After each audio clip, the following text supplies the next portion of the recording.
వచ్చే ఎంపీ ఎలక్షన్లో గెలుపు లక్ష్యంగా ప్రతి కార్యకర్త గెలుపునకు కృషి చేయాలని పిలుపునిచ్చారు మాజీ ఎంపీ వినోద్ కుమార్. పార్టీకి పనిచేస్తున్న ప్రతి ఒక్కరూ పార్టీకి కార్యకర్తలేనని స్పష్టం చేశారు. బీఆర్ఎస్ పాలనలో 24 గంటల పాటు విద్యుత్ను అందించామని గుర్తు చేశారు.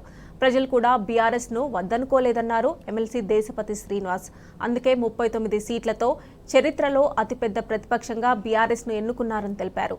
రాజన్న సిరిసిల్ల జిల్లా వేములవాడలో బీఆర్ఎస్ నియోజకవర్గ ముఖ్య కార్యకర్తల సమావేశానికి ఆయన హాజరయ్యారు.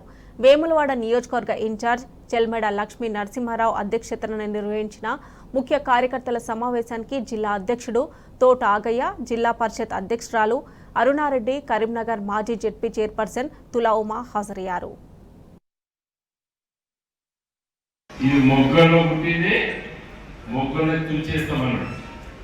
వైఎస్ రాజశేఖర ఏమన్నాడు, ఇది అయ్యేలా అని అవహేళనగా మాట్లాడాడు. మేము ఊరుకున్నామా?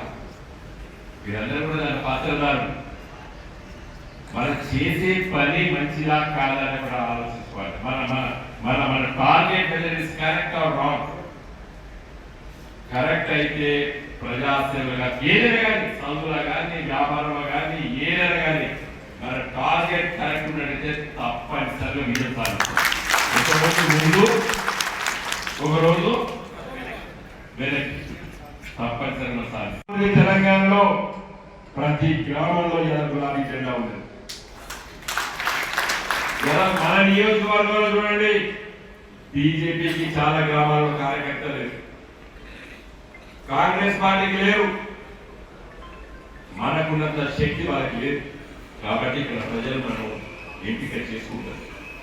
నేను ఎందుకు చెప్తున్నానంటే, ఈ రాష్ట్రంలో, ఈ దేశంలో బీజేపీ కానీ, కాంగ్రెస్ పార్టీ కానీ నిజంగా ప్రజల కోసం ఒక్క మంచి పని చేసేట్టు చెప్పండి, ఛాలెంజ్ చేస్తున్నా.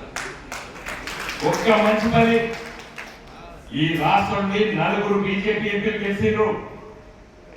4 రూపాయలు తీసుకొచ్చిందా అని అడుగుతున్నాను. ఒక్క పని చేసిందని అడుగుతున్నాడు. చెయ్యలేదు. బీఆర్ఎస్ ను వద్దనుకోలే.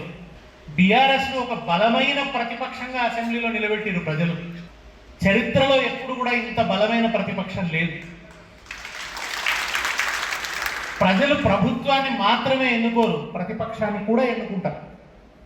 ఒక బలమైన ప్రతిపక్షంగా బీఆర్ఎస్ని ఎన్నుకున్నారు కనుక ప్రజలు బీఆర్ఎస్ సజీవంగా ఉండాలని కోరుకుంటున్నారు, ప్రశ్నించాలని కోరుకుంటున్నారు, తమ ప్రయోజనాల కోసం వాదించాలని కోరుకుంటున్నారు, ఒక రక్షణ కవచంలాగా ఉండాలని కోరుకుంటున్నారు. తెలుసు ప్రజలకి, తెలంగాణకు రక్షణ కవచం గులాబీ జెండానే. అది తెలంగాణ ప్రజలకు తెలుసు. ఎన్ని ఊళ్ళలో మట్టిని కూడా ఒక తుఫానులాగా మార్చిన శక్తి మీది. ఈ రుద్రాని మట్టిని కావచ్చు, ఈ ఉల్లాడ మట్టిని కావచ్చు, ఇక్కడ ప్రతి మట్టి కణాన్ని నిప్పు కణంలాగా మార్చిన చరిత్ర మీకున్నది. గులాబీ కండువాకున్నది, బీఆర్ఎస్ పార్టీకి ఉన్నది.